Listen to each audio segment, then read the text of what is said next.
तेरो खातामा चाहिँ $4 लाख आएको छ भनेर तर्साउने, तुरुन्तै नभए म रिपोर्ट गरिदिन्छु भनेर उसको जम्मा भएको रकम चाहिँ $3.5 लाख चाहिँ खोसेर यहाँ कुमारी बैंकमा ट्रान्सफर गरेको पात्रलाई प्रधानमन्त्री र अर्थमन्त्रीले जोगाए 18 महिनासम्म र त्यो सरकार ढल्नासाथ भोलिपल्ट बल्ल इन्भेस्टिगेसनमा तान्यो।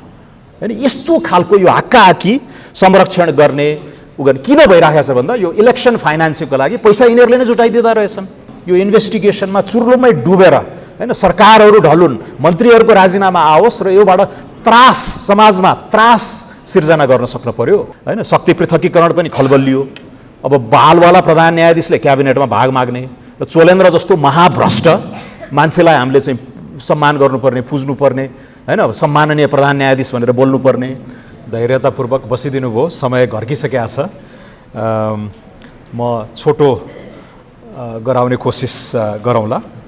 तर यो सुशासनको बारेमा लेख्दै आउनुभएका, चासो दिनुभएका राजनीतिक पार्टीका प्रतिनिधिज्यूहरू पनि अहिले धेरैजना माननीय सांसद नै हुनुहुन्छ, संसदमा पनि गएर बोल्नुहोला। उहाँहरूले इलेक्सन क्याम्पेनका दौरान बोलेका चिजहरू पनि हामीले सुनिराखेका हुनाले पनि अस्ति मैले रामकुमारजीसँग सल्लाह गर्दाखेरि उहाँहरूको चयन उपयुक्त हुन्छ भन्नेमा मेरो पनि समर्थन थियो। अब धेरै कुराहरू आइसकेका छन्, त्यसैले अब यसलाई नदोहोऱ्याइकन म केही 3-4वटा कुराहरू राख्न चाहन्छु। आजकै मितिमा अलिकति प्रसङ्ग आइसकेका छ। अब अख्तियारका पूर्व आयुक्त नै हिजो चाहिँ दोषी ठहरिया छ। त्यो सँगसँगै म बिहान त्यो न्युयोर्क टाइम्स पढ्ने गर्छु अनि आज देख्दै थिएँ मैले अमेरिकामा राष्ट्रपति शक्तिशाली, त्यो 4 वर्षको लागि इलेक्टेड एम्परर नै भनिन्छ अमेरिकाको राष्ट्रपतिलाई, त्यति शक्तिशाली व्यक्तिले आफैले तोकेको, आफैले नियुक्त गरेको, जसलाई उसले चाह्यो भने आज नै अहिले नै बर्खास्त गर्न पनि सक्छ, किन आफ्नै मन्त्रीमण्डलको मान्छे हो। कानुन मन्त्री, जहाँ चाहिँ अटर्नी जनरल भनिन्छ उता, मेरिक गार्ल्यान्ड भन्ने आफै पनि एकदम काबिल लिगल प्रोफेसनका मानिस हुन्। पहिला सुप्रिम कोर्टको चिफ जस्टिसको लागि ओबामा, राष्ट्रपति ओबामाले मनोनयन पनि गरेका हुन्। रिपब्लिकनहरूले चाहिँ भाँजो हालेर रोकेर उनको ठाउँमा अर्को डोनाल्ड ट्रम्प हुँदाखेरि अरू न्यायमूर्तिहरू राखेर उनलाई चाहिँ बिचल्ली पारिएको थियो। अहिले जो बाइडेनको पालामा उनलाई कानुन मन्त्री, अटर्नी जनरल गरेर न्याय गरिएको पात्रले राष्ट्रपतिलाई नै छानबिन सुरु गरेका छन्। आज आफूलाई नियुक्ति दिने राष्ट्रपतिमाथि नै। यो विधिको शासन, हैन, अब सुशासनका कुराहरू हामी गर्छौँ, विधिको शासन, यो शक्ति पृथकीकरणका कुराहरू इत्यादि कति महत्त्वपूर्ण रहेछ भन्ने चाहिँ मलाई त्यसले स्ट्राइक गरेर मैले यहाँ आउनुभन्दा अगाडि फेसबुकमा त्यो भिडियो नै डाउनलोड गरेर हालिदिया पनि थिएँ। त्यसले एक किसिमको एटलिस्ट यो सम्भव, यो हदसम्म पनि हुँदो रहेछ है, सुशासनको एउटा अनुपम नमुना होस् भनेर त्यतातिर पनि मैले राखेँ। अनि नेपालसँग तुलना गर्दाखेरि त हामी यति रसातलमा छौँ, प्रत्येक उच्च नियुक्तिको लेनदेन हुने, किनबेच हुने, हैन, कुन सांसदले कति रकम, सांसदको आकाङ्क्षीले कति रकम आफ्नो सम्बन्धित पार्टीको सभापतिलाई, सभापतिका आसेपासेलाई बुझाएर टिकट लियो, उ गर्यो, सांसदको लागि संसदीय दलमा चाहिँ भोटिङमा नै कति लेनदेन भयो भन्ने कुराहरू, कति रुमर्स पनि होलान्। तर यसमा धेरै यो हावा नचलिकन पात चाहिँ हल्लदैन भने जस्तै धेरै कुराहरू चाहिँ भइराखेको हामीलाई थाहा छ। प्रत्येक सरुवामा चाहिँ लेनदेन हुने, प्रत्येक नीतिगत चाहिँ क्याप्चर, कब्जामा चाहिँ हामी गइराखेका छौँ भनेपछि यो कन्ट्रास्ट चाहिँ आजकै दिनमा मैले एउटा ताजा उदाहरणको रूपमा यसलाई प्रस्तुत गर्न खोजेँ। यो असाध्यै पेचिलो, हैन, कोभिड महामारीबाट हामी बाहिर आइराखेका छौँ, तर यो करप्सनकै एपिडेमिक, भ्रष्टाचारकै महामारीबाट हामी जुन गुज्रिराखेका छौँ, यो इलेक्सन क्याम्पेनको दौरानमा मैले 20-25वटा जिल्लाहरू घुम्ने मौका पाएँ र मैले यो करप्सन भन्ने शब्द पनि यो दोहोऱ्याउँदा महत्त्वहीन भएर चाहिँ यो करप्सनभन्दा पनि एक तहको माथि, अङ्ग्रेजीमा मिठो शब्द छ ग्रान्ड लार्सेनी भन्ने, त्यो तहमा हामी गइसक्यौँ र यसलाई रुटिनाइज गर्ने, यसलाई नर्मलाइज गर्ने चरणमा चाहिँ हाम्रो समाज पुगिसकेका छ। त्यसैले यो असाध्यै पेचिलो, असाध्यै चुनौतीपूर्ण चरणमा चाहिँ हामी छौँ जस्तो मलाई लाग्छ। र यसै यो कन्टेक्स्टमा, हैन, जसले अलिअलि अब हाम्रो हरिबहादुर थापाले 20-25 वर्षदेखि लेखिराख्नु भएको छ, कलम चलाइराख्नु भएको छ, नेपालमा रेगुलरली एन्टी करप्सन मिडियाको क्षेत्रबाट regularly consistently hard heating journalism practice गरिरहनु भने उहाँको नाम आउँछ। अब दिपेशजी पनि अहिले सुशासनको पुस्तकै लेख्नु भएको छ। अन्य साथीहरू मैले यहाँ चाहिँ उल्लेख अलिकति रेकग्नाइज पनि गर्न खोजेको, उहाँको रजगज भन्ने किताब हो, दिपेशजीले पनि सुशासन के अरे उहाँको किताब छ। देवेन्द्रराज पाण्डेले धेरै पुरानो समयदेखि क्रम चलाइराख्नु भयो, पछिल्लो उहाँको चाहिँ अङ्ग्रेजीमा आएको किताब, नेपालीमा उल्था भयो कि भएन, उहाँले राम्रो लेख्नु भएको थियो। र पछिल्लो चरणमा दुईजना सचिवज्यूहरूले लेख्नुभएको शरदचन्द्र पौडेलले लेख्नुभएको किताब पनि मेरो हातमा परेको छ। यहाँ उत्तम शर्मा भाइले मलाई किनेर ल्याएर दिएका थिए, र रामकुमार आचार्यको यो पछिल्लो पुस्तक। यो सबैलाई हामीले चाहिँ एउटा कोर्पस, एउटा एकमुष्ट त्यसलाई राखेर गऱ्यौँ भने यसमा धेरै खुराक छ, धेरै सामग्री छ, गर्नुपर्ने कुराहरू। अघि प्रदीपजीले पनि लामो लिस्ट होइन, यो डायग्नोसिसमा हामीले समय व्यतीत गरेका छौँ। थाहा छ सबैलाई, दायाँ हेरे पनि के भइरहेछ थाहा छ, बायाँ हेरे पनि थाहा छ, माथि पनि थाहा छ, तल पनि थाहा छ। अब उपायमै हामी जानु पर्यो। त्यसैले अहिले यो नयाँ इलेक्टोरल म्यान्डेट लिएर आएको संसद छ। अब मनिष झा जस्तो नयाँ पार्टी भ्रष्टाचार एन्टी करप्सन ड्राइभ गरेर आउनुभएको, प्रदीपजीले पनि बोलिराखेका सुनेको छु, रेखाजीले आफ्नै अनुभवहरू सुनाउनु भयो, युवराजजीले पनि अहिले संसदमा हुनुहुन्न, तर उहाँले पनि जुन यो मूल जड नै राजनीतिक पार्टीमा छ भन्ने जुन सन्देश दिनुभयो, यो सबैलाई स्वागत पनि गर्दै सराहना पनि गर्दै अब चाहिँ हामी एक्सनमा उत्रनै पर्छ जस्तो लाग्छ। र तर यो सिस्टम र होल इन्स्टिट्युसन क्याप्चर भइराखेको छ। अब अख्तियारको धेरै कुराहरू आयो। प्रमुख आयुक्त वास्तवमा मैले रेस्पेक्ट गर्ने मान्छे हुनुहुन्छ। प्रेम राईसँग म एकचोटि इथियोपिया पनि गएको थिएँ 1 हप्ता जति, तर उहाँको कुराहरू प्रत्यक्ष अप्रत्यक्ष रूपले बुझ्दाखेरि सुन्दाखेरि अब आयुक्तहरूले नै सबै कुरा सर्वसम्मतिबाट हुनुपर्छ। प्रेम राईले चाहे पनि केही कुराहरू अगाडि नबढ्ने, र त्यहाँ चाहिँ पहिला चोलेन्द्रको मान्छे एउटा लिएर राखिदिएको छ, शेरबहादुर देउवाले आफ्नो मान्छे लिएर राख्नु भएको छ एकजना होइन, सब त्यहाँ भागभण्डा।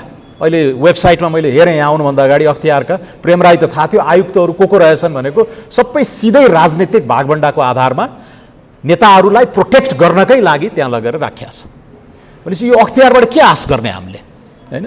के हो त यस्तो बेलामा फर्मल इन्स्टिट्युसन्सहरूले काम नगरिरहेको अवस्थामा कहिलेकाहीँ यो इन्फर्मल प्रेसर, इन्फर्मल इन्स्टिट्युसन्सहरू, नागरिक समाजको नैतिक दबावहरूमा पनि जानुपर्ने हुन्छ भनेर नै अहिले पछिल्लो चरणमा म पनि अलिकति जुर्मुराएको छु।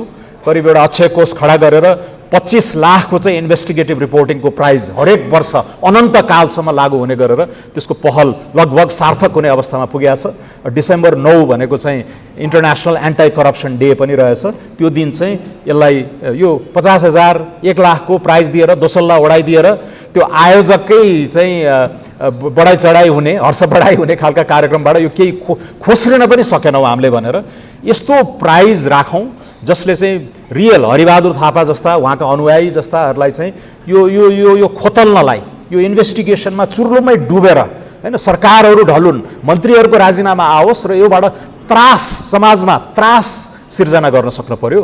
अहिलेको जस्तो यो जुन कल्चर अफ इम्प्युनिटी छ, मैले जे गरे पनि हुन्छ, मैले सबैलाई किनिदिन सक्छु, अलिकति बोल्न सक्ने मान्छेहरूलाई म चुप लगाउन सक्छु, धम्क्याउन सक्छु, अलिकति टाटो बाटो हुनेहरूलाई म देश निकालै गर्ने चाहिँ स्थितिमा पुर्याउन सक्छु, किनकि सारा संयन्त्र मेरो कब्जामा छ भन्ने खालको एटिट्युड, यो शासकीय अहङ्कार अहिले सबै पार्टीमा जुन हाबी भएको छ त्यसलाई हामीले चिर्नै पर्छ जस्तो मलाई लाग्छ। अब अलिकति मैले पनि यो 1997 देखि नै एउटा कामाद भन्ने जर्नलमा मैले पहिलो आर्टिकल लेखाएर रहेछु, प्रशासक साथीहरूले, सिभिल सर्भेन्टका साथीहरूले लोकसेवा पास गर्ने क्रममा पढ्नु पनि हुन्छ क्यारे। तर यो पुरानो त्यति बेला मैले खोतल्दै थिएँ। यो एउटा कुरा के छ भन्दाखेरि अलिकति हाम्रो समाज अब ढोंगी छ, अलिकति आडम्बर, यो हिपोक्रेसी छ होइन, बोल्ने एउटा कुरा गर्ने अर्को कुरा गर्छौँ हामी धेरै मानिसहरू। र एउटा हामी बारम्बार भन्छौँ कि सबैजना असल बनिदिनु पर्यो, ज्ञानी बनिदिनु पर्यो, सदाचारी भइदिनु पर्यो भन्ने कुरा छ। म चाहिँ त्यस्तो भाषा युज गर्दिनँ वास्तवमा, किनकि यो सिधै हामी हिपोक्रेसीमा हामी फालिहाल्छौँ क्या, त्यो ढोङमा हामी गइहाल्छौँ, किनकि त्यो भनेअनुसारको गराइ एकदम गाह्रो छ। र यो तिमी ज्ञानी बन, असल बन, सबैजना गान्धीजी जस्तो बन भनेर पनि नहुने रहेछ। त्यो भनेर त्यो नैतिक प्रवचनबाट यो सदाचार हासिल नहुने रहेछ। अब त्यही अमेरिकामा त्यहाँका मान्छे के हामीभन्दा जेनेटिकल्ली सुपिरियर हुन् र होइन नि, त्यो सिस्टमको डर र त्रासबाट त्यो बिहेभियर सबै चाहिँ लाइनमा आएको छ होइन। त्यहाँ एउटा सानो दायाँ अब राष्ट्रपतिले खासै अब हाम्रो स्ट्यान्डर्ड अनुसार त गरेको त्यति ठुलो कुरो होइन कि क्लासिफाइड भनिएको छाप हानिन्छ गोप्य कागजात चाहिँ उनले अब त्यो असावधानी बस उपराष्ट्रपति थिए। जो बाइडेन भनेको फेरि सबभन्दा कान्छा सेनेटर, उनी अमेरिकी गभर्मेन्टमा संसदमा र उपराष्ट्रपति सबै जोड्ने हो भने 50 वर्ष उनी चाहिँ सिस्टममा काम गरेका पात्र हुन्, अहिलेका वर्तमान प्रधानमन्त्री राष्ट्रपति। अब उनले आफ्नो उपराष्ट्रपतिबाट निवृत्त भएपछि पेन बाइडेन सेन्टर भनेर खोलाएर रहेछ, त्यहाँ चाहिँ केही गोप्य भनेर क्लासिफाइड मटेरियल चाहिँ त्यो बक्सा त्यहाँ पाइयो र उनकै कानुनी वर्करले उनीबाट नै रिपोर्टिङ भएपछि अनि बल्ल कानुन मन्त्रालयले त्यो आफैले रिपोर्ट गर्न बाध्य हुन्छ। त्यो पेसागत मर्यादाले पनि त्यहाँका वकिलहरूलाई, त्यो स्पेसल काउन्सिलहरूलाई, त्यो लिगल, अब जो बाइडेनको आफ्नै व्यक्तिगत अटर्नीले रिपोर्ट गरेपछि यो काण्ड बाहिर आयो भनेपछि यो सिस्टमको कुरा, त्यो गरे नगरे भए ऊ डिसबार्ड हुन सक्थ्यो, उसले त्यो उसको आफ्नो पेसागत प्रोफेसनल चाहिँ धर्म ननिभाएको बापत ऊ चाहिँ होइन पछाडि पर्न सक्थ्यो र त्यो खालको सिस्टम र इन्स्टिट्युसन्सहरूबाट नै हामी बाँधियौँ भने यी कुराहरू आउँदो रहेछ। अब जापानको अहिले धेरै धेरै चर्चा हुन्छ। मैले अर्को प्रसङ्ग यहाँ उल्लेख गर्न खोजेको 1970s करिब 40-50 वर्ष अगाडिसम्म पनि जापानिज सोसाइटी पनि असाध्यै भ्रष्ट र त्यति बेला अमेरिकी मिलिटरी एयरक्राफ्टहरू किनिदियोस् भनेर जापानमा अब अमेरिकी व्यवसायहरू उद्यमीहरूले अब ठुल्ठुला एडभान्स्ड मिलिटरी एयरक्राफ्ट चाहिँ जापानी राजनीतिज्ञहरूलाई घुस खुवाएर त्यो बेचबिखन गरेको प्रमाण 1970s मा आएपछि केही जापानिज नेताहरू फसेपछि अमेरिका आफैले एउटा 1977 मा एउटा कानुन लिएर आछ, यो हाम्रा कम्पनीहरूले विदेशमा गएर घुस खुवाएर व्यवसाय गर्यो भने अमेरिकामै मुद्दा चल्ने, यहाँ नै दण्डनीय हुने भन्ने 1977 मा foreign corrupt practices act FCPA भन्ने लिएर आएछ होइन। भनेपछि त्यसले अब तिमीहरूले एक्ट गर्दैनौ भने हामी आफै गर्छौँ भनेर। सो यो खालको यो इन्स्टिट्युसनल र यो माइन्डसेट र संस्थाको त्यो अभिमुखीकरण नै भ्रष्टाचार नियन्त्रणतिर नगइकन धेरै कुराहरू तिमी राम्रो बन, असल बन, ज्ञानी बन्देऊ भनेर नहुने रहेछ भन्ने कुरा चाहिँ एउटा प्रमाण त्यो पनि हो। अब यसैलाई बिस्तारै इन्क्रिमेन्टल रिफर्म हुँदै पछि OECD ले नै विश्वका धनी देशहरूको क्लब छ, organisation for economic cooperation and development भन्ने, करिब 40-45 वटै देशहरू चाहिँ त्यसमा संलग्न छ। पछि OECD ले पनि त्यस्तै खालको कानुन ल्याएपछि अहिले विदेशमा गएर घुस खुवाएर मन्त्रीलाई, सांसदलाई, कर्मचारीलाई घुस खुवाएर कन्ट्र्याक्ट लिनेमा धनी देशको कम सुनिन्छ, गरे भने पनि उनीहरूले परोक्ष रूपले अरू सब्सिडीहरू गठन गरेर गर्छन्। तर यसमा अहिले बढी सक्रिय चाहिँ जुन देशमा लोकतान्त्रिक संस्थाहरू छैनन् उनीहरू चाहिँ यसमा बढी अगाडि आइरहेको कुराहरू हामीले देख्छौँ। त्यसैले यो अब यो नैतिक पाटो मैले अलिकति उठाउन खोजेको के हो भन्दाखेरि यो नैतिक पाठ पठाएर मात्रै असल बन भनेर मात्र नहुने रहेछ, नीति नियम संस्थाहरूलाई नै सबल बनाएर अगाडि जानुपर्दो रहेछ भन्ने कुरा चाहिँ अलिकति इकोनोमिक कोणबाट पनि हामीले हेऱ्यौँ भने होइन। भ्रष्टाचार खास आर्थिक विकासलाई यसले रोक्छ, आर्थिक विकासको गतिलाई यसले कसरी रोक्छ भनेर पनि अलिकति विश्लेषण गरेर क्वान्टिफाई गर्ने, एभिडेन्सहरू जेनेरेट गर्ने र ठ्याक्कै तपाईँले दिमाग लगाउनु भयो भने यसले के गर्यो त भ्रष्टाचारले एउटा यो प्रायोरिटिजहरू नै डिस्टोर्ट हुने रहेछ क्या। हुम्ला जुम्लामा गर्नुपर्ने चिज तपाईँ चाहिँ चाहिँदै नचाहिने एयरपोर्टतिर लगानी गर्नुहुन्छ, सरकारी अस्पतालमा महँगा इक्विपमेन्ट किन्नतिर जानुहुन्छ, त्यो प्रायोरिटी प्राथमिकरणलाई डिस्टोर्ट गर्दो रहेछ क्या। भनेपछि त्यसले विकासमा त्यसले हान्यो होइन। अर्को सफेद लुट नै भयो। अब नेपालमा चाहिँ त्यति त्यो ठ्याक्कै 1 अरब 2 अरब मार्कोसको यो प्रसङ्ग आयो, 5 बिलियनदेखि 11 बिलियन चाहिँ उसले व्यक्तिगत रूपमै लुटेको भन्ने प्रमाण छ। त्यस्तो त्यो ग्रान्ड लार्सनीको केसहरू नेपालमा हाक्काहाक्की लुटेरै लानलाई गर्ने, तर सबै सेटिङ मिलाएर त्यो ठेकदारहरूबाट, कन्स्ट्रक्सन इन्डस्ट्रीका मानिसहरूबाट होइन त्यो सेटिङमा एउटा अंश चाहिँ लिने र बाँडीचुँडी गर्ने अभ्यास चाहिँ नेपालमा बढी देखिन्छ र त्यसको कस्ट भनेको कमसल पूर्वाधार होइन। सडकका कुराहरू गुणस्तर हेर्नुहोस् त, 1 किलोमिटर बाटो छ सधैँ। तपाईँ हामी विदेशमा जाँदाखेरि अहिले त इन्डियामै हाम्रो के अरे ती भौतिक मन्त्री नितिन गडकरीले होइन यति कायापलट गरे विगत 10-15 वर्षमा। अहिले त्यो रोडको क्वालिटी इन्डियामै पनि पहिला हाम्रो जस्तै हुन्थ्यो, सबै यो खराब राजनीतिक प्र्याक्टिस यो दोहनबाटै सस्टेन गरिएको थियो। अहिले त्यहाँ प्रोफेसनलिजम भयो, त्यहाँ इन्जिनियरिङका उहरू गरेपछि र एउटा सधैँ मान्छे चिनिया उखान छ नि, माछा कुहिन थाल्यो भने टाउकोबाटै कुहिने हो भन्ने, fish rots from the head भन्छन्। माथि सधैँ हुनासाथ धेरै कुरा लाइनमा आउने रहेछ। तर प्रणालीगत भ्रष्टाचार चाहिँ अब हामी कहाँ पनि सधैँ मान्छे प्रधानमन्त्री नभए त होइन, सुशील कोइरालामा पनि त्यस्तो आरोप लाग्दैन थियो, कृष्णप्रसाद भट्टराई स्वयं हुनुहुन्थ्यो, तर त्यो हुँदाखेरि भ्रष्टाचार निर्मूल त भएन नि।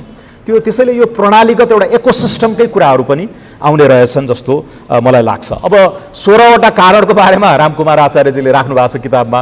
मलाई लाग्छ 3-4 वटा अघि मान्य सांसदज्यूहरूबाट पनि आछ। यो महँगो चुनाव अहिलेको कन्टेक्स्टमा चाहिँ साँच्चीकै यो महँगो, र अघि प्रदीपजीले पनि भन्नुभयो अब उहाँलाई ऐनले देशको लिगल प्रोभिजनले नै उहाँलाई झुट बोल्न लगाइरहेछ। सबैलाई थाहा छ 27 लाखमा चुनाव लड्न सकिँदैन, तर 27 लाख भन्दा बढी लेख्यो भने अब के हुने हो।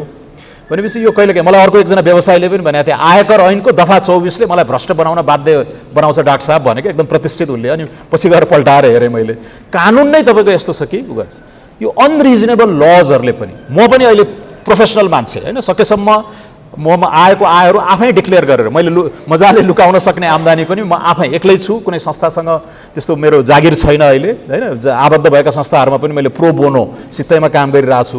तर म हरेक वर्ष गएर ट्याक्स बुझाउँछु नेपालमा भएको आम्दानीको लागि 8 लाख 10 लाख सामान्य भत्ता सत्ता पाएको कुराहरू पनि गएर डिक्लेयर गरेर ट्याक्स बुझाउने गर्छु। तर यसो हिसाब गरेको अहिलेको जमानामा सामान्य मिडल क्लास लाइफ सस्टेन गर्न पनि तपाईँलाई होइन महिनामा 1.5 लाख 2 लाख त चाहिन्छ सिम्पल एउटा चाहिँ गर्नलाई। अब नेपालमा 20 लाखभन्दा बढी आम्दानी भएपछि एकैचोटि 36% कर छ।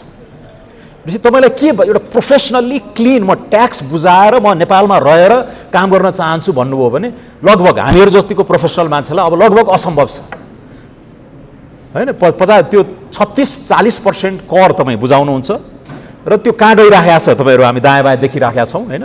अहिलेको यो सबै नेता पाल्न र कर्मचारी पाल्न, सङ्घीयता धान्न, मोटर किनेका छन्, फर्निचर किनेका छन्, घुमेका छन् हाम्रो ट्याक्स तिरेको पैसामा।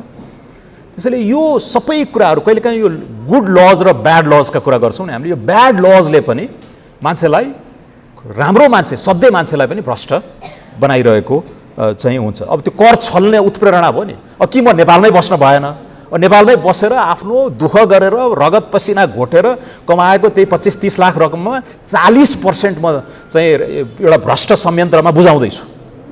त्यसपछि त्यो लजले पनि कहिलेकाहीँ यसरी चाहिँ मान्छेलाई कर छलीतिर जान परेन। धेरै मान्छेले गरेका छन् अहिले, धेरै प्रोफेसनल मान्छेहरू यहाँका चाहिँ भ्रष्टाचार सुशासनको बारेमा कुरा गर्ने मानिसहरू पनि होइन त्यो 15% त काटेकै छ नि मेरो टिडिए भन्छ, मैले कर तिरेकै छु भनेर पन्छिने गरे मैले पाएको छु। जबकि 36%सम्म तपाईँको 20 लाखभन्दा माथिको मार्जिनले पर्नुपर्ने हुन्छ। त्यसैले यो महँगो चुनावसँगै आएको र यसले राम्रा मान्छेलाई पनि ढोगी होइन चाहिँ झुट बोल्न बनाउने बाध्य, यो ब्याड लजकै रिफर्मतिर पनि हामी जानु पर्यो। अर्को यो इम्प्युनिटी, यो दण्डहीनता, जे गरे पनि हुन्छ नेपालमा मलाई कसले छुन्छ भन्ने खालको जुन शासकीय अहङ्कार अहिले पलाएको छ त्यो पनि असाध्यै यो ट्र्याक गर्दै गयो भने साँच्चीकै बढेको छ। अब हामी इकोनोमिस्टहरू सकेसम्म क्वान्टिफाई गरौँ, अङ्कै लिएर आउँ होइन, जिडिपीको अनुपातमा, कुल बजेटको अनुपातमा कति कहाँ अपचलन भयो इत्यादि भनेर क्वान्टिफाई गरेरै बोल्न मजा आउँछ। अब त्यस्तो एभिडेन्स ग्यादरिङको अलिकति युनिभर्सिटीहरूले थिङ्क ट्याङ्कहरूले पनि यसमा काम गर्नुपर्ने हुन्छ। तर कति कुराहरू त्यस्तै किताबहरूबाट पनि थाहा हुन्छ। अहिले मैले सूर्यबहादुर थापाको किताब पढिरहेको छु। प्रधानमन्त्रीबाट हटेपछि पनि उनी साइकल चलाएर हिँड्या रहेछन् क्या। 25 सालमा 17 सालमा उनी राजाले बोलेको भाषण ड्राफ्टै गरे रहेछन्। यो कुरा हामीलाई पछि किताबमै पढेर थाहा भयो। त्यो दिन पनि बिहान पुस 1 गते 17 साल पुस 1 गते पनि के छ त माहौल, आज त 3 बजीतिर त को हुँदैछ भन्ने उनलाई त थाहा भयो। छनक एउटा भएपछि साइकल लिएरै घुमेको प्रसङ्ग छ। झन्डै 8 वर्ष उनी महेन्द्रको नजिक भएर काम गरे, पछि प्रधानमन्त्री पनि भए, मन्त्री निरन्तर भए। 25 सालमा चाहिँ अब तिम्रो पुग्यो अब छोड भनेर 5 लाख रुपियाँ चाहिँ महेन्द्रले दिएर सूर्यबहादुरलाई अब बिदावादी गरे भनौँ न। अब त्यहाँको विभिन्न गिरोहहरू आयो अनि दरबारिया पात्रहरूले पनि तिम्रो टाइम पुग्यो छोड भने। प्रधानमन्त्रीबाट निवृत्त भएपछि पनि साइकल चढेर घुमेको प्रसङ्ग छ क्या त्यहाँ। तर तिनै सूर्यबहादुर 36 सालसम्म आइपुग्दाखेरि तपाईँहरू हामी सबैलाई थाहा छ महाभ्रष्टाचार र देवेन्द्रराज पाण्डेसँग व्यक्तिगत रूपमा मैले कुरा गर्दा पनि 36 सालसम्म यो स्केलको करप्सन पञ्चायतमा पनि थिएन। 36 सालपछि जनमत सङ्ग्रहमा पञ्चायतलाई जसरी पनि जिताउने नाममा सबै छुट हुन थाल्यो। लाइसेन्सका कुराहरू, अब विनोद चौधरी र सूर्यबहादुर थापाको फ्यामिलीको प्रसङ्गहरू यो सबै चाहिँ त्यो 36 पछि धेरै डकुमेन्टेड भएको छ। र त्यो हुँदै हुँदै अब हामी 48मा आउँछौँ, अलिअलि भयो। 51 देखि त हामी एकदमै बिग्रन थाल्यौँ होइन, प्राडो पजेरो काण्ड इत्यादिहरू हुन थाल्यो। र 62-63 पछि पनि यो इम्प्युनिटीको कल्चर कसैबाट पनि त्रास भएन। पहिला राजदरबारसँग डराउँथे, राजदरबार भगवान् विष्णुसँग डराउँथे, पछि चाहिँ के भयो भन्दाखेरि यो उन्मत्त भयो राजनीतिक वृत्त पनि। र यो कल्चर अफ इम्प्युनिटी, यो दण्डहीनताले पनि एकदमै ठुलो घात गरिरहेको छ हाम्रो डेमोक्रेसीलाई। र यहाँनिर यही लोकतन्त्र, उदार लोकतन्त्र अनुदार लोकतन्त्रको जुन हामी डिस्टिङसन गर्छौँ होइन, शक्ति पृथकीकरण पनि खलबलियो। अब बालवाला प्रधान न्यायाधीशले क्याबिनेटमा भाग माग्ने र चोलेन्द्र जस्तो महाभ्रष्ट मान्छेलाई हामीले चाहिँ सम्मान गर्नुपर्ने, पुज्नुपर्ने होइन, सम्माननीय प्रधान न्यायाधीश भनेर बोल्नुपर्ने। तर उनी एउटा सिम्बोलिक पात्र मात्रै भए। अघि राजनारायण पाठकको कुरा आयो, लोकमान सिंहले पनि त धेरै गर्लान् भनेको उनी आफै चाहिँ एकदमै भ्रष्टाचारी भएर निस्किए होइन। दीप बस्नेत जस्तो मान्छे आयुक्त भएर बसे। यो सारा कुराहरूमा चाहिँ हामीले यो हाम्रो लोकतन्त्र, यो डेमोक्रेटिक सिस्टमकै कुरामा अब प्रहार गर्नुपर्ने छ यो रिफर्मका कुराहरू चाहिँ। अब अहिलेको अख्तियारले कामै गर्दैन, यसलाई कसरी रिफर्म गर्ने भन्नेमा अब बहस सुरु गरौँ। र मलाई खुसी लागेको छ साथीहरूले विभिन्न आइडियाजहरू फ्लोट गर्नुभएको छ, लोकपालको कुराहरू आछन् होइन, गैर राजनीतिक चाहिँ यो संवैधानिक परिषद सम्भव नहोला तर बहस सुरु गरौँ। वाट इज पोसिबल, अहिलेको संवैधानिक फ्रेमभित्र के सम्भव छ, जस्तो भएकै अख्तियारमा पनि अलिकति दबाबहरू दिएर त्यहाँको त्यो क्याडरहरू अब जम्मै त्यहाँ चोख्याउन जाने रहेछन् क्या, सबै केसहरू आफूलाई जोगाउन, बाहिर बदमासी गर्यो अनि राजनीतिक संरक्षणमा त्यहाँ जाने। अब आयुक्तहरूको मैले कुरा गरिनँ, आयुक्तहरू त सोझै नेताहरू जोगाउनै गाउन्, कर्मचारीहरू पनि अनि त्यो केसहरू डिसमिस गर्नलाई। आज मलाई एकजना साथीले पठाउँदै थिए CIA.gov.np लिङ्क हेरेँ मैले खर्र यहाँ आउनुभन्दा अगाडि 10,000, 15,000, 20,000 का केसहरूमा अख्तियारले आफू बिजी काम त गरिरहेको छु भन्ने देखाउनु पर्यो। यत्रै रिपोर्ट भए पनि प्रगति विवरण त बुझाउनु पर्दो हो संसदलाई, राष्ट्रपतिलाई।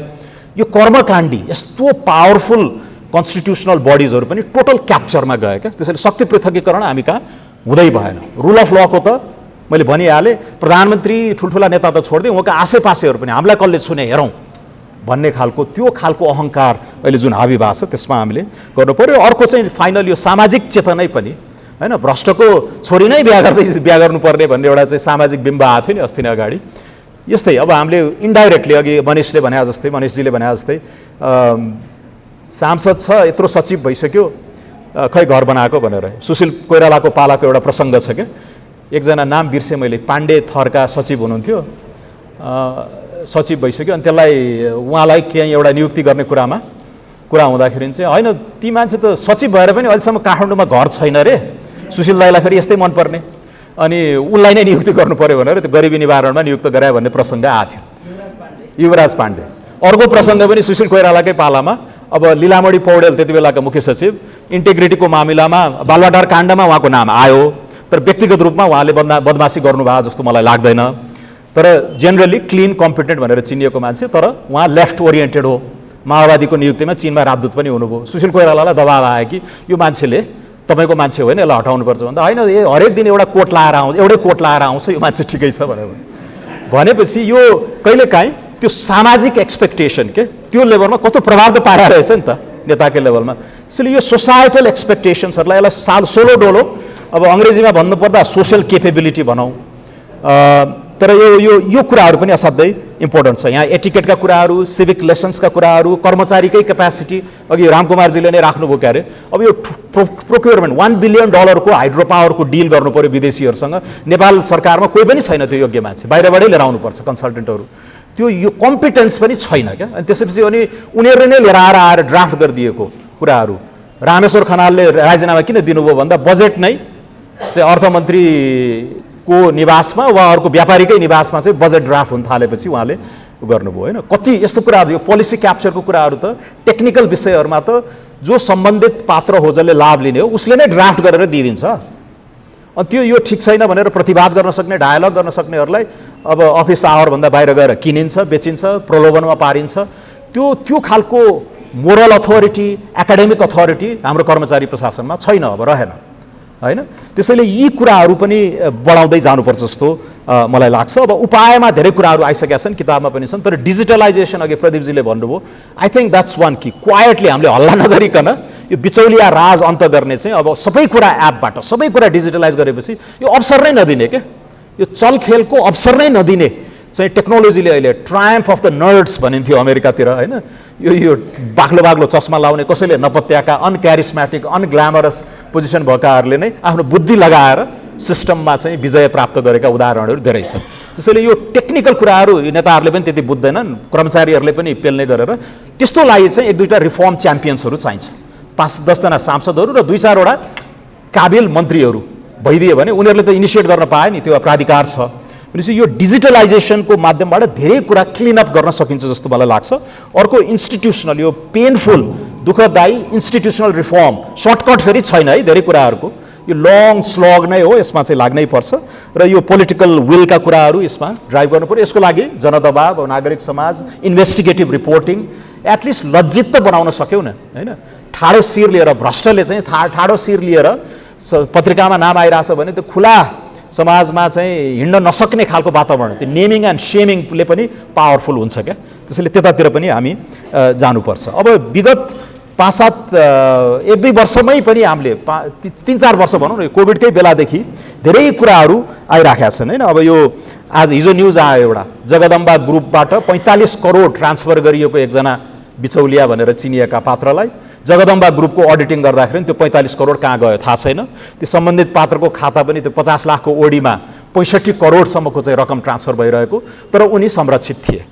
अमेरिकाका वृद्ध एकजनालाई चाहिँ ठग्ने, त्यो वायर फ्रड भन्छ, बिचरा त्यो नर्थ क्यारोलाइनातिर पेन्सन खाएर बसिरहेको एउटा सोझो वृद्धलाई चाहिँ तेरो खातामा चाहिँ $4 लाख आएको छ भनेर तर्साउने, तुरुन्तै नभए म रिपोर्ट गरिदिन्छु भनेर उसको जम्मा भएको रकम चाहिँ $3.5 लाख चाहिँ खोसेर यहाँ कुमारी बैङ्कमा ट्रान्सफर गरेको पात्रलाई प्रधानमन्त्री र अर्थमन्त्रीले जोगाए 18 महिनासम्म, र त्यो सरकार ढल्नासाथ भोलिपल्ट बल्ल इन्भेस्टिगेसनमा तानियो हैन। यस्तो खालको यो हाक्काहाक्की संरक्षण गर्ने किन भइरहेको छ भन्दा यो इलेक्सन फाइनेन्सिङको लागि पैसा यिनीहरूले नै जुटाइदिँदा रहेछन्। यहाँ श्रीरामजी हुनुहुन्छ, उहाँले यी कागजमै लेखेको अर्को मैले पढ्दै थिएँ, 25 अर्बदेखि 40 अर्बसम्मको यो अहिलेका ठुल्ठुला कन्स्ट्रक्सनहरूको सेटिङ हैन। अब यसमा नामहरू तलमाथि परेको छ, तर आधारभूत रूपमा यो गरिएको सेटिङ चैत महिनामा 11औं संशोधन गर्ने सार्वजनिक खरिद नियमावलीको 3 महिनापछि आएर 12औं संशोधन गरेको छ। यसरी सेटिङ गरेको छ कि विदेशीले प्रतिस्पर्धा गर्न नसक्ने। अनि फेरि यस्तो बेलामा चाहिँ हाम्रो राष्ट्रवाद जाग्छ। फेरि विदेशीलाई कम्पिट गर्न नदिए त राम्रो हो भनेर यहाँ एउटा वृत्त जाग्छ। अघि फास्ट ट्र्याकको कुरा आयो, 112 अर्बमा फास्ट ट्र्याक बन्नेवाला थियो 2015-16मा, आज 10 खर्बसम्मको कुरा आयो भन्दै हुनुहुन्छ तपाईँहरू।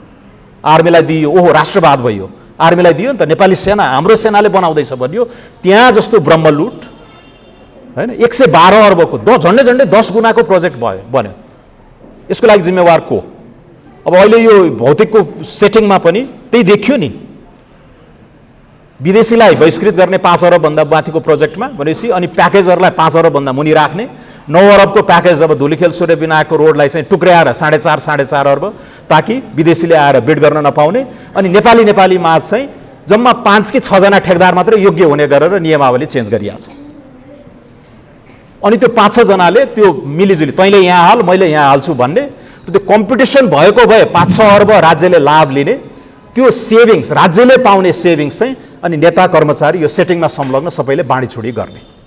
भनेपछि यो खालको विकृति असाध्यै अगाडि गर्छ। र योभन्दा पनि सबभन्दा ठुलो, मैले यहाँ शारदा त्रिताल देखिराखेको छु, पूर्व सचिव, बालुवाटार काण्ड हैन। 2017 साल असारदेखिको श्रृङ्खला अहिले 2080 सालसम्ममा पनि अझै पनि अनिर्णित खालको बिन्दुमा आएर गरिरहेको छ। अब 279 झन्डै 300 रोपनी बालुवाटार जस्तो ठाउँमा जहाँ आनाको 1 करोडभन्दा बढी पर्ला त्यस्तो ठाउँको जग्गा झन्डै 200 रोपनी 192 कति रोपनी व्यक्तिको नाममा गएको छ। अब आज माधव नेपाल यहाँ चाहिँ प्रमुख अतिथि हुनुहुन्थ्यो, व्यक्तिगत रूपमा उहाँ क्लिन मान्छे हो, एकदमै क्लिन मान्छे हो। उहाँले त्यो बालुवाटार काण्डबाट 1 रुपियाँ पनि आफ्नो खल्तीमा पार्नुभयो भन्नेमा म विश्वास गर्दिनँ। तर उहाँ प्रधानमन्त्री हुँदै व्यक्तिको नाममा 136 रोपनी कि कति व्यक्तिको नाममा गएको छ, त्यो सेटिङको मारमा उहाँ समेत पर्नुभयो। अर्का पात्र बाबुराम भट्टराई पनि त्यस्तो भ्रष्ट मान्छे होइन। अहिलेका जीवित पूर्व प्रधानमन्त्रीहरूमा नामै लिनु पर्यो भने चोखा मध्येमा माधव नेपाल र बाबुराम नै आउँछन् होला। तर यो सिस्टमले उहाँहरूलाई झन्डै झ्यालखाना पुर्याएन। सायद दोषी पनि हुनु होला, तर त्यो फुल इन्भेस्टिगेसन पनि गरिएन।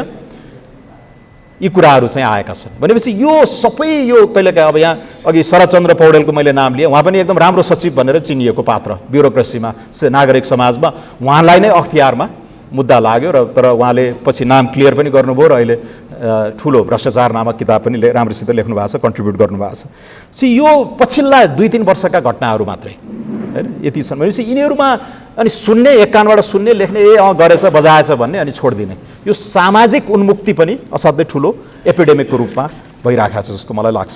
त्यसैले अब म टुङ्ग्याउनेतिर गएँ। अब गर्ने के त भन्दाखेरि यिनै कुराहरू, यही इन्स्टिट्युसनल रिफर्म, यो क्याप्चर जुन भइरहेको छ यसमा अब सङ्घर्ष गर्नु पर्यो। सजिलो उपाय नहोला, तर आवाज उठाउनु पर्यो, संसदमा बोल्नु पर्यो। अब मनिषजीको पार्टी राष्ट्रिय स्वतन्त्र पार्टी लगायतले अहिले अस्ति हुन त सबै पार्टीले भन्नुभयो, त्यहाँ मैले शारदा त्रितालको फेसबुकमा देखाएको थिएँ। यो अलिकति म यो यहाँ राखेर यसलाई टुङ्ग्याउँछु। अस्ति सरकारको यो नीति तथा कार्यक्रममा सबै अहिलेको बालवाला कोअलिसन गभर्मेन्टले के बनाइरहेछ भने भ्रष्टाचार र अख्तियारको दुरुपयोगसँग जोडिएका विषयको छानबिन र अनुसन्धान गरी कुनै पनि कालखण्डमा भएका भ्रष्टाचार र जो कोही भ्रष्टाचारीमाथि कानुनी कारबाही अगाडि बढाउने, भ्रष्टाचारी एक दिन कानुनको कठघारामा पुग्नेछ भन्ने विश्वास नेपाली समाजमा स्थापित गर्ने छ। 270 मा 268 मत लिएर आएको सरकार छ। अब यहाँका मान्य सांसदजीहरू प्रदीपजी, मनिषजी, अब युवराजजीले पनि पार्टीभित्रैबाट यो बोक्नु पर्यो। अब यो एजेन्डा होइन, आफैले लेखेको चिजप्रति सरकारलाई उत्तरदायी बनाउनु पर्यो। अब नेपाली कङ्ग्रेसले पनि गएर तपाईँले त विमति राख्नुभयो क्यारे, तर गएर विश्वासको मतै दिया छ, प्रतिपक्षविहीन संसद भनेर अहिले हल्ला आइराखेको छ। अब यहाँ उहाँ त्रितालजीले उल्लेख गर्नुभएका केही प्रसङ्गहरू जुन तपाईँहरूले जोरदार रूपले उठाउनु होला र 1 वर्षपछि हामी we will question you, we will ask you what did you do about this भनेर। अब पहिलो यो निर्वाचन खर्चकै कुराहरू छन्, यो अव्यावहारिक भयो, यसलाई होइन हामीलाई झुट बोल्न बाध्य नबनाऊ भनेर त्यो रिफर्मतिर जानु पर्यो। अलिकति कङ्क्रिटली भन्नुपर्दा हेलिकप्टर उडाएर हिँडेका उहाँले लेख्नु भएको छ, हेलिकप्टर चढेकै विवरणहरू मात्र माग्ने हो भने पनि कति घन्टा चढ्यो, त्यो रकम कहाँबाट आयो, त्यो स्रोत के हो भन्ने भने पनि धेरै कुराहरू पारदर्शी हुन्छन्। किनकि हामीलाई थाहा छ यहाँ नेता विशेषलाई उडाउने विशेष हेलिकप्टर कम्पनीहरू नै मौजुद छन् होइन, त्यो उनीहरूको स्रोत के हो, यो क्विड प्रो को त होला नि, अहिले म तपाईँलाई हेल्प गर्छु, तपाईँ सरकारमा आउँदा मलाई दिनुहोस् भन्ने कुराहरू त होला होइन। त्यसैले यो निर्वाचन खर्च आम्दानीका कुराहरू 25,000 भन्दा बढी दान दिनेको ट्रान्सप्यारेन्टली डिक्लेयर गर्नुपर्ने कुराहरू छन्, त्यो भएन। अब Baluwatar one of the biggest scandals in Nepali corruption हिस्ट्रीमा अब यो ललिता निवासको अपचलनको किर्ते ठगी गरेको सम्बन्धमा नेपाल प्रहरीको सिआइबीले गरेको अनुसन्धान प्रतिवेदनै गायब छ। त्यसलाई फेरि बिउताउनु पर्यो, सम्बन्धित ठाउँमा बुझाउनु पर्यो, अदालतमा पेश गर्नु अघि रोकिएको थियो, त्यसलाई सार्वजनिक गर्न पनि तपाईँहरूले आवाज उठाउनु पर्यो। त्यो सिआइबीले किर्ते त्यहाँ यति ग्रान्ड करप्सनका कुराहरू छन्, त्यहाँ नक्कली मोहीका कुराहरूदेखि लिएर तपाईँको 1995 का बिलहरू के अरे लिखतहरू चाहिँ पेश गरिएको छ, भाषा नै उल्टो पाल्टो हुने गरेर होइन, इत्यादि ती कुराहरू सबै छन्। अब 17 साल असारदेखि सुवर्ण शमशेरले आफ्नो परिवारलाई अंशबन्डा गरेर उनलाई त्यो कु हुने पूर्वाभास थियो र उनी कलकत्ता पठाइएका थिए राजा महेन्द्र मार्फत, त्यो सबै उनले आफ्नो 14 रोपनी जग्गा बाहेक अरू सबै राज्यले क्षतिपूर्ति दिएको प्रमाण छ। तर ती सम्बन्धित पात्रहरूले पछि होइन 43 सालसम्म पनि मुआवजा नबुझेको र 46 सालमा त चेन्ज भइहाल्यो, त्यसपछि अब यही हो मौका भनेर गरेको र त्यो तत्कालीन राणा परिवारसँग मिलेर कर्मचारी वृत्त, हाम्रो मालपोत, हाम्रो चाहिँ गृह प्रशासन होइन, भूमि सुधार मन्त्रालयदेखि लिएर यो सबैको सङ्गठित त्यो ग्रान्ड करप्सनको केस त्यत्तिकै डिसमिस हुने। त्यसैले यो कुरालाई हामीले धेरै नै माथि लिएर आउनुपर्छ। अब बजेट निर्माणका क्रममा यो बाह्य व्यक्तिको प्रवेशको विषयहरूलाई सिआइबी मार्फत पुनः अनुसन्धान गराउनुपर्छ भन्ने त्रितालजीले राख्नु भएको छ। कोभिड-19 को त्यो पनि डिसमिस हुने त्यत्तिकै त्यत्रो बिलियन रुपिजको चाहिँ अपचलन भएको प्रमाणहरू होइन, त्यति बेलाका तपाईँहरूलाई चर्चित भ्रष्टाचार काण्डहरूको पनि अनुसन्धान गर्नको लागि अख्तियारलाई निर्देशन दिने गरेर क्याबिनेटबाट निर्णय होस् भन्ने छ। अब जनस्वास्थ्य ऐनमा क्लियरली कानुनमा लेखिएका चिजहरू छन्, विदेशमा गएर खर्च गर्न नपाउने कुराहरू प्रधानमन्त्रीहरूलाई, नेताहरूलाई, तर त्यसको खुले आम उल्लङ्घन भइराखेको छ, त्यसको अकाउन्टेबल को हुने, ती कुराहरू पनि खुल्नु पर्यो। एकजना पूर्व प्रधानमन्त्रीलाई झन्डै 1 करोड दिइएको छ कानुन बनिसकेपछि। सो यी कुराहरू हामीले खोतल्नै पर्छ। आर्थिक सहायता र यो उसको नाममा यो त अब गृह मन्त्रालय मनिषजीलाई पनि म आग्रह गर्न चाहन्छु, यो गृहमन्त्रीले यति अब्युज गरिराखेका हुन्छ सुराकेको नाममा इत्यादि, ती कुराहरूमा पनि अब डिसिप्लिन ल्याउनु पर्यो र यसमा राम्रो प्रयोग उहाँले चाहिँ ट्रान्सप्यारेन्टली मैले यो प्रयोजनको लागि यहाँ गरेँ होइन, राज्यको गोपनीयताको परिधिभन्दा बाहिर भएका कुराहरूलाई चाहिँ लिएर आउनुपर्छ। सो यी सबै तमाम मुद्दाहरू छन्। अब उहाँको फेसबुकमा पब्लिकली उहाँले लेख्नु भएको छ त्रितालजीले, यी कुराहरू चाहिँ अब उठाउनु पर्यो। नयाँ सांसदहरूले, यो नयाँ कोहोर्टले यसलाई सुरुवात त कहीँबाट गर्नु पर्यो नि, यसरी गर्नुपर्छ। त्यसैले फर्मल रिफर्महरू, औपचारिक सुधारका कुराहरू, संस्थागत सबलीकरणका कुराहरूमा हामी सबै नै गर्नु पर्यो। तर यो सँगसँगै अलिकति नागरिक समाजको तर्फबाट पनि नैतिक प्रेसर डाल्ने र यो जस्तो यो औपचारिक प्राइजहरूको कुराहरू गऱ्यौँ नि, मैले यो 2-4 लाखले छुँदैन भनेर 25 लाखको घोषणा गरेको र यसको तयारी गरेर अब हामीले चाहिँ यसलाई अब सायद टोटलमा 25 लाख, तर यसलाई अझै धेरैलाई प्रेरणा दिनको लागि सायद 3 जना जतिलाई प्राइज दिने गरेर चाहिँ हामीले यो घोषणा गर्दैछौँ र यो चाहिँ एउटा सानो एउटा चाहिँ मोरल प्रेसरको रूपमा र पत्रकार साथीहरूलाई खोतल्न, उत्प्रेरणा दिनको लागि, उद्वेलित पार्नको लागि एउटा इन्सेन्टिभको रूपमा मात्रै हो। तर यसले केही यो एउटा समुद्रमा एउटा थोपा मात्रै हो। तर यस्तो खालको पहल चाहिँ धेरैजनाले जसलाई यी विषयहरूले घोच्छ, राति निन्द्रा लाग्दैन, देश डुब्यो, अब पलायन नै हुनु पर्यो भन्ने अवस्थामा पुगेका साथीहरू र स्पेसली युवा पङ्क्तिहरूले चाहिँ नयाँ टुल्सहरू लिएर आएर नयाँ प्रेसर ट्याक्टिक्सहरूबाट नेमिङ सेमिङदेखि लिएर अनि यो इन्स्टिट्युसनल रिफर्म सबभन्दा गाह्रो चाहिँ त्यही नै हो। अख्तियारलाई कसरी रिफर्म गर्ने, यो जुन क्याप्चर भइरहेछ यसलाई कसरी तोड्दै जाने र भएकै संविधान यही हो हाम्रो, खाका यही नै हो, तर यही भित्र नै यो इन्टर्नल प्लम्बिङलाई कसरी सुधार गर्ने भन्ने आन्दोलनमा अब सबै सम्बन्धित पात्रहरू चाहिँ चोखिनु लाग्नुपर्छ जस्तो लाग्छ मलाई। र यो सबैको लागि दिने एउटा खुराक, बौद्धिक खुराक, शरदचन्द्रजीको किताब, रामकुमार आचार्यको किताब, रजगज, हरिबहादुरजीको किताबदेखि लिएर अझ पुरानो उहरू पनि यसलाई सबैलाई एकै ठाउँमा मिसाएर यो सामग्री चाहिँ हामीले सकेसम्म राम्ररी डिसेमिनेट गरौँ हैन। कति कुराहरू कन्सेप्चुअल छन्, अवधारणागत छन्, त्यसलाई सिम्प्लिफाई गर्ने, नेपालीहरूलाई फेरि त्यो पढ्न लायक रोचक बनाउनलाई कहिलेकाहीँ पात्र, प्रवृत्ति, मिति, तिथि, रकम हैन सबै तोकिदियो भने त्यो राम्रो पनि हुँदो रहेछ। त्यो एनेक्डोटल एभिडेन्सको जगमा पनि यी कुराहरूलाई अगाडि लानुपर्छ र यो इस्युमा नडराइकन बोल्ने, लेखिराख्ने, सुशासनको एजेन्डालाई कन्सिस्टेन्टली आफ्नो व्यवहारमा पनि उतार्ने, तर बोलेको कुरालाई सबैलाई एकदम चाहिँ कुनै हिपोक्रेसी बिना यी कुराहरू अगाडि बढिरहेका पात्रहरूलाई पनि हामीले रेकग्नाइज गर्ने, पब्लिकली चाहिँ अप्रिसिएट गर्ने र यसरी गऱ्यौँ भने बल्ल अलिकति हामी एक दुई पाइला यो ठुलो महाअभियानमा केही छोटा साना पाइलाहरू चाहिँ हामी चाल्न सक्छौँ जस्तो मलाई लाग्छ। हस्, धन्यवाद, नमस्कार।